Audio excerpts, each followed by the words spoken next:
Welcome to part 2 of my Righteous Fire build for the Marauder in the Abyss League. I should probably say patch 3.1. I don't know the decimals to that, but it's 3.1 something. Anyway, since my first video on this build, I've made a few changes here and there for the better in many places. And yeah, so let's dig into that and have a look. So first of all, as you can see, I've got my Rise of the Phoenix, which is one sexy ass looking shield with all its phoenixness and fire and shit. Anyway, let's have a look at the items that I got now. So, whoop, wrong button. So, we have changed from our old crappy mace to the Doyani's Catalyst Veil Scepter. If you have a look at a lot of build guides, this will generally be the item you need. This one gives you increase. This is actually not a great roll, but it gives you 32% increased elemental damage plus another 80% elemental damage. So it gives us a shit ton of fuck off damage, which is awesome. It gives you additional attack speed for your shield charge, and the rest of the stats really don't apply. To note, you can't leech on Righteous Fire. Righteous Fire is a degen ability. It's not an on-hit ability, which leeches generated from on-hit. So the only real stat you're looking for is increased elemental damage. That being said, if you're able to find something that gives you that same amount of elemental damage or big elemental damage or fire damage, then I'd suggest using that would be a good idea as well. This one goes for about 30C on the market, so it's not too bad. Next up, we've got Hrimnor's Resolve, which gives me some life, some cold resist. It also gives me 31% fire damage in my helmet, which is awesome, so I don't have to try and roll for that. The other benefit is if I've used a fire skill recently, I can't be chilled or frozen, which is awesome as well, because that just means it's a lot freaking harder to chill or freeze me, which is good. We don't want to be stopping the momentum here. Obviously, next is the Rise of the Phoenix. Don't really need to go into too much detail on this. It's just elemental resist. The biggest thing about this is the 5% increase to maximum fire resistance, which is pretty much the only reason why you can get Righteous Fire to work at later levels. So that's pretty much why you need this. As far as gloves, I'm just using a Meginord's Vise, which is giving me 2% life regen if I've got greater than 400 health. So it's giving me regen, it's giving me 100 strength, which gives me about 150, 170 additional health, which is not bad to have, considering this is predominantly a health build that requires a lot of health. Alright, next thing. Probably one of the more important items we'll need is the Chaos Root Titan Greaves. So we don't have sockets in this one, but it's got a few good effects. So number 1, can't be knocked back. Number 2, can't be slowed. Number 3, unwavering stance. Number 4, a lot of fuck off HP. In fact, 158 maximum life on this roll. So it's good. It's pretty much the go-to for Righteous Fire build. The reason why we're not worried about movement speed on these boots is because we only need attack speed to go fast with our shield charge. So rings and belt. So rings, I went on to the market and picked up these opal rings, which give me increased elemental damage again. So this one's giving me a 20% roll and 34% roll with some resist, which is good. I'd like to have health on this, but I need to mastercraft this a little bit more. I've picked up this other one, which gives me some health, gives me 24% elemental damage resist. Now, this one's good because this is important, and I'll explain later on, but this 1 to 27 lightning damage to attacks is actually significant. But we'll get into more detail when we go through the skill tree. And lastly, amulet, well, not lastly, still a belt amulet, I've got a marble amulet. Now these are just rares. This one's giving me 1.43% life regeneration, and it also gives me some health. It also gives me lightning resist and 10.9%, well, not percent, sorry, that'd be cray-cray. It gives me 10.9 life regeneration per second, which is a good stat to have on top of an amulet that already gives you 1.43% life regen. So this is giving me a lot of regen. It's giving me more health. In fact, it's giving me, holy shit, like 260 health. Damn, with just 30 additional life. The other benefit of this one is 43 dex. I don't have to worry about putting points in the dex points in my tree. Lastly, I've got a Gale class Stygian belt, which has given me a T1 roll on, or almost a T1 roll for 91 additional health, 21% fire resistance, and 33% lightning resist. And the Abyss gem I have gives me 26 health and 1% life regen per moving, so while moving. So basically, I move and I regen 1% of my total health cap. So that's pretty good. I need to do some crafting on this, but so far that's not a bad stat to have. So that's pretty much it for items. The other stuff I've just got some Eternal Flask that I've got like 100% increased recovery, 40%. That's probably not good because that 50% recovery applied instantly, which is good. That's pretty much when you hit your clutch point, you really are about to die. The other thing I've got is a Rumour's Concoction for armor and an ample ruby flask of steadiness, which is good. I should probably note that this is currently a mid-end game, at mid-end game phase. That will probably be a part 3 when I finally get this to final end game. There are some deficiencies as far as overlapping goes and sustain, which I need to work on, but this one is quite comfortable as far as mapping up to T7 maps. I haven't tried further than that, but I'm pretty sure you'll get up to T10 with this currently. So tree. So, just hide that for the time being. Based on what we had a look at in my part 1 video, I have completed my way down the path. So I've picked up Warrior's Blood into Heart of Warrior nodes. I've come across and picked up Armor Master. Part of that is so I have 8,500 armor, which is pretty good. And I've also picked up Diamond Skin and a Lightning Resist node, so I can pretty much max cap all my resistances so I don't cop any elemental damage. And this build elemental damage is very crippling. So the less we have of that, the better. I've also got 1278.5 life regen, which is pretty dope. It's a lot of regen. Need more, but we'll get there. And I cannot be stunned because of my Chaos roots, which is even better. So offensively, don't really care about any of this stuff because Righteous Fire. What? No way. There we go. Elemental Leech does actually give you Leech. There you go. So again, Doriani starts 0.2% elemental life leech from fire damage, which is pretty good. So the more fire damage we do, the more we leech health back, which is just giving us more survivability. It doesn't really matter though, because leech stats are amazing. Anyway, aside from that, I'm just thinking aloud right now. So we've built to Diamond Skin. I've then built downwards. This is the secret side one. I've picked up Bloodless to get my 8, so that people can't leech from me, and get 8% increased max health node. That's good. I've come across, I've picked up my Golem's Blood nodes, and I've finished that. I've come up to Master of the Arena. I'll just hide that global chat. There we go. I've also picked up Bravery and went across to Art of the Gladiator, so my armor movement penalties don't apply. Coming back up, I've then worked my way to Juggernaut. Gives me 20% increased recovery from flasks as far as life's concerned. You definitely need Barbarism for that 1% maximum fire resist. I've then picked up Arsonist, which gives me 1% life regeneration per second. I've then come to the right and picked up Combat Stamina, which gives me another 1%.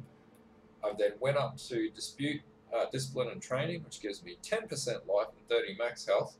So you can go to Amplify, and other people do. I don't really think you need Amplify.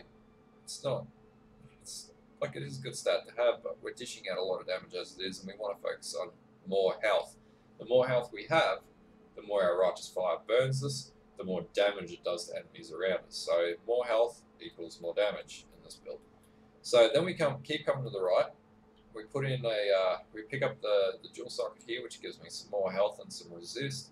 I've then picked up the Scion Life Cluster, the Constitution Cluster, up to Shaper, another node that gives me a dual socket. So again, more cold resist, more health. I have then come up and picked up Elemental Equilibrium. And the reason why we need this is because of that 1 to 27 lightning damage to attacks. So, pretty much, when you do your shield charge and you hit an enemy, you're hitting them with that lightning damage. And what Elemental Equilibrium then does is it gives them an increased buff, the enemy an increased buff to 25% plus resistance to lightning. But then it's taking away 50% resistance to fire, and fire is the damage type that we do. So then we do more damage.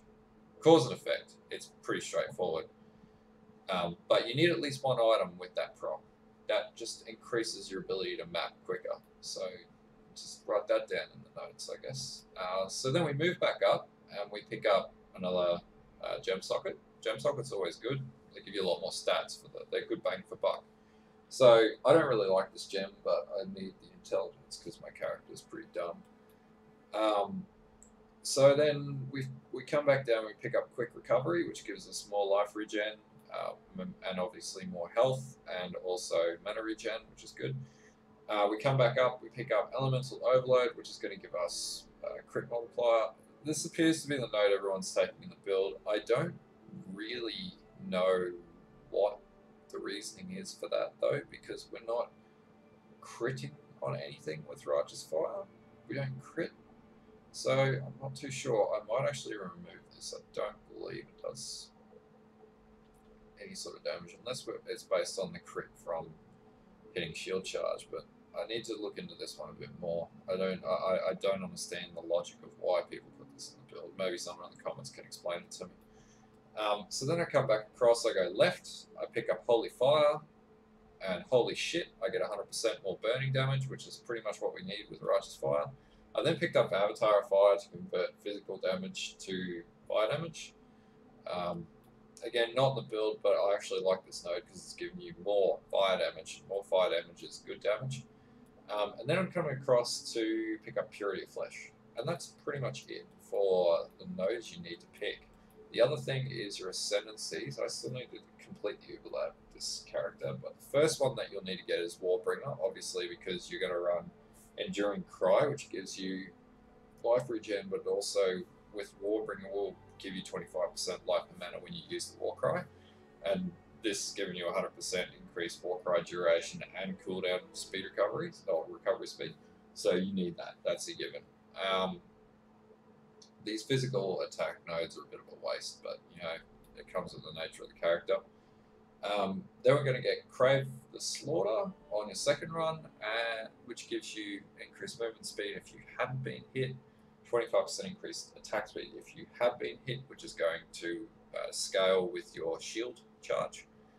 And then we're going to get Aspect of Carnage, so that's going to give us 40% more straight up damage, which is good, but you're going to take 10% more damage.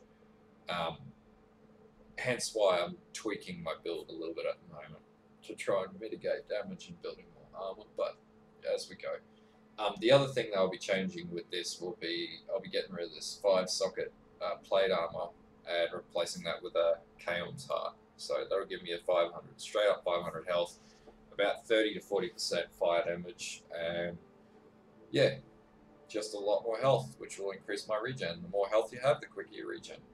So that is pretty much it for path. What else we got? I think I remember the button for this one. Here we go. Pantheon. So you're going to get Soul of Lunaris. This gives you damage reduction based on nearby enemies. And you want Soul of Gruth Cool, which gives you, again, more damage reduction based on enemies you've for each hit you've taken. So the more we get hit, the more damage reduction we get, up to 5%. And obviously upgrade that one, Kill Light's Bane. That'll give you the ability to reduce everyone's attack speed around you. So, gems. Don't want to go empty. Oh, there we go. Alright, gems. So, in my Dorianis, I currently have Shield Charge, Fortify, and faster attack speed. And so I can move quicker, and so I fortify on hit with my shield, so I get more damage reduction. So it's good to have. in my Rise of the Phoenix, I sort of put Purity of Fire. I've got Chaos Golem just in case, and Vitality. Don't need to have Chaos Golem. I've got it. Some things you can change for yourself in this build. Yeah. Anyway, my helmet. I've got Molten Shield. I've got Custom Damage Taken. I've got Flammability, and I've got Immortal Call. I probably need to change that to like a level 5 Custom Damage Taken. The reason being is I want that to pop more often. But when I get there, I'll get there. Still tweaking a lot of stuff. So in my gauntlets, I've got Summon Stone Golem, which is the key one that gives me about another 150 life regen. Reckoning, which is just good to have, as counter attack ability. You're pretty much going to take a lot of hits. You're going to be like a fucking, yeah, you're going to be getting slapped a lot. Enduring Cry, which is what we need to recharge our health when we're running low, and increased duration, which just gives me longer enduring cry duration, so I can regenerate quicker for longer, and also my endurance charges, I believe, may last a little bit longer based on that, but don't quote me on that. Some things I am not an expert on in this game. So yeah, that's pretty much the build in a nutshell. It's pretty straightforward. I'll load up a map. I'll just turn this desktop audio down so that you can hear me with my band. So we got, I won't take that one because it's got degen. Let's go fields. Let's just chuck some magic. All the magic things to go on there. Humanoids, I'll take it. God damn it. Alright. Let's do this. So, this build should, I won't take us to the end boss, but I'll just show you what the basic gist of this build is when everything loads. There we go. So, Righteous Fire. Should probably add my Righteous Fire. I've got Righteous Fire. I've been leveling up the gem to give me increased spell damage, the high quality. You can get up to 20% spell damage. Burning damage support. I've got Elemental Focus on there as well. And I've also got Concentration. Concentrated effect. I like concentrated, it just means you do more damage. I can remove it. In fact, if you really wanted to go into detail, I could put both increased AoE and concentrated effect on here, but I'll have to deal with that when I change this to Kaom's Heart, because Kaom's Heart, like the Greaves, doesn't have any sockets, so I'm going to have to give up some things. But anyway, that'll be in build number 3, build guide 3. So, pretty much all you want to do is exactly this, and we're just gonna pretty much walk through the enemies, because you know, fuck doing any work. I'm just hitting one button right now. As you can see, I'm not taking too much damage. I won't pop that. I might get overwhelmed. Might actually have to hit a life flask, which I don't feel like doing right now. So this is pretty much farming. This character is incredibly easy to level up because of this. You don't have to do very much. End bosses are pretty straightforwards. Yeah. Mapping, this character is brilliant for. Farming, this character is brilliant for. The other thing that you'll be able to do if you're farming, you'll be able to sell a lot of jewel ores because you just don't need them with your gear spec. There we go, that's not too bad. That'll sell. That will definitely sell, probably for chaos on POE trade.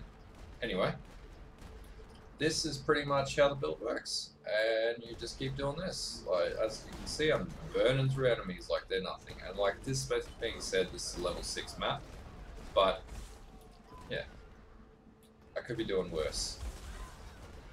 Yeah. As far as starter builds go, this is a nice quick starter build. I've only spent maybe max of like 7 hours playing this, 8 hours, probably longer than that because I've been tinkering with stuff and figuring things out as I go. But it doesn't take long, and to be honest, I've been leveling up like an absolute beast with this character. But anyway, that is pretty much. Well, let's do the boss. Let's do the boss. There he is. Woo. So hopefully I'm not full of shit, and I can just do this nice and cash.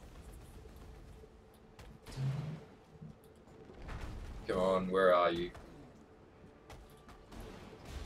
This would be Grus from Act 2. There's his little thingo. See, they're just burning down. I don't even have to move, I'll just stand here like this. There he is. So, I had a bleed proc there, didn't really do much. As you can see, you just basically stand next to your enemy. You're like, hey, how's it going, neighbor?